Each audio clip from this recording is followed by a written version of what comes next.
Wallabies captain Harry Wilson's bold prediction versus Lions, first test highlights.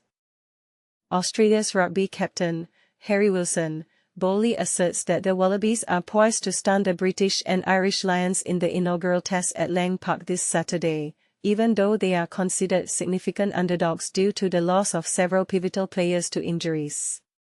But here's where it gets controversial. The Wallabies have only secured victories in 4 out of their last 11 tests, and for Saturday's clash, they will be missing their usual fly half, Noah Lolizio, as well as their standout performer from the past 2 years, loose forward Rob Valiaini. Despite these setbacks, Wilson remains optimistic about their substitutes, newcomer flanker Nick champion de Crespigny and the strategic playmaker Tom Lynagh. He emphasizes that the entire team is prepared to rise to the occasion in front of a packed stadium. "We're extremely confident," declared Wilson, the team's number 8, during a Friday interview. "Our preparation this week has been top-notch. We've accomplished everything we set out to do and feel we're in an excellent position." He continued, "The only aspect we can control is our preparation throughout the week and our performance on the field tomorrow night."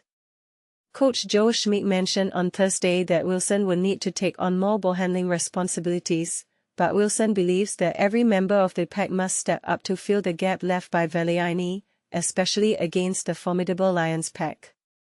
"All of us need to step in," Wilson insisted. "Bobby consistently takes the tough carries for us, and that's not something you overlook. But when you lose a player of his caliber, it's crucial for the entire forward pack to elevate their game.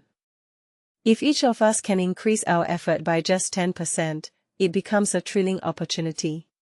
Wilson, who plays club rugby alongside Lynagh for the Queensland Reds, highlighted the young playmaker's emerging leadership qualities ahead of his first test start at fly half. "He's not one to mince words," Wilson observed. "This week, he's really found his voice within the team. He understands the responsibility that comes with wearing the number 10 jersey and has been actively communicating his vision to us. I'm eager to see him in action." Wilson also shared insights from conversations with former captains John Eales, who led the victorious Wallabies in 2001, and James Howell, who headed the team in the 2013 series loss. He has a clear vision for Saturday night. "Absolutely. We want to savor the moment," he said. "Few of us have experienced something like this, so a full stadium is something we want to fully embrace. However, we have a mission to accomplish. For us, it's about staying focused on our game and seizing every opportunity that comes our way. And this is the part most people miss. Isn't it fascinating how a team can transform under pressure? Do you think the Wallabies have what it takes to defy the odds? Share your thoughts in the comments." Wallabies criticized post-match, Lynagh's emotional debut against Lions. Critics slam Wallabies for post-match behavior, Lynagh holds back tests. The Wallabies face backlash for their unusual post-match reaction after being outperformed by the British and Irish Lions in Brisbane. Former England winger Chris Ashton expressed his confusion on the BBC, saying, "Australia's players were mixing and mingling with the Lions, they seemed really happy. I cannot get my head around that. It seems they are almost happy that the Lions are there." Ex-Lion Tom Shanklin also found it strange, commenting, "It seemed weird that Australia was socializing with the Lions players. Weird they kicked the ball off at the end. It was like it was a bonus point loss." But here's where it gets controversial.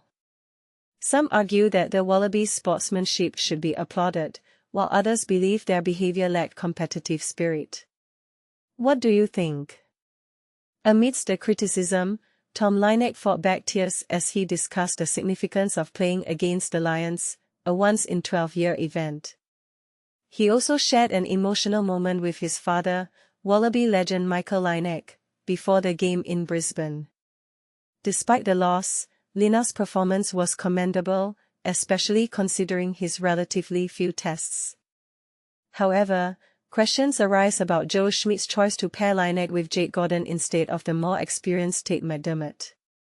Lynagh proved to be a reliable player, demonstrating bravery and resilience on the field. Wallabies skipper Harry Wilson described him as the calmest player he's encountered, a trait likely inherited from his unflappable father. What are your thoughts on the Wallabies' post-match behavior? Do you agree with the critics, or do you believe sportsmanship should be celebrated? Let us know in the comments below. Tom Lynagh's journey, from Richmond to Australia's number 10 against the British and Irish Lions. Tom Lynagh's journey to wearing the Australian 10 jersey against the British and Irish Lions. The Eton-educated talent leading the Wallabies against the formidable Lions. Image source, Getty Images. BBC Sport Rugby Union News Reporter. Rugby Union Correspondent. First Test, Australia vs British and Irish Lions. Date, Saturday, July 19. Kickoff, 11 o'clock British Summer Time. Venue, Suncorp Stadium, Brisbane. Coverage, live text commentary available on the BBC Sport website and app, with post-match analysis on iPlayer, BBC Radio 5 Live, and the Rugby Union Weekly podcast. Tom Lynagh always knew a pivotal decision was looming. However, he might not have anticipated its arrival so swiftly. At just 17, amidst the challenging times of COVID lockdowns and in his final year of school, he joined a video call that would change his life. On the screen, from halfway across the globe, appeared Brad Thorn and Sam Cordingley, renowned as a former All Black and Wallaby respectively. The simpler path would have been to remain in London, living comfortably in Richmond with his parents and playing for Harlequins alongside his older brother Lewis. Yet, the proposition from Thorn and Cordingley, to relocate to Brisbane and join the Queensland Reds, deeply resonated with Lynagh. Opting to move overseas meant shelving any aspirations of playing for England. Representing Italy, for which he also qualified and where Lewis now plays, would pose logistical challenges. Lynagh decided to stake everything on the Australian green and gold. Fast forward 5 years from that fateful video call, and his gamble pays off as he starts for Australia against the British and Irish Lions in Brisbane.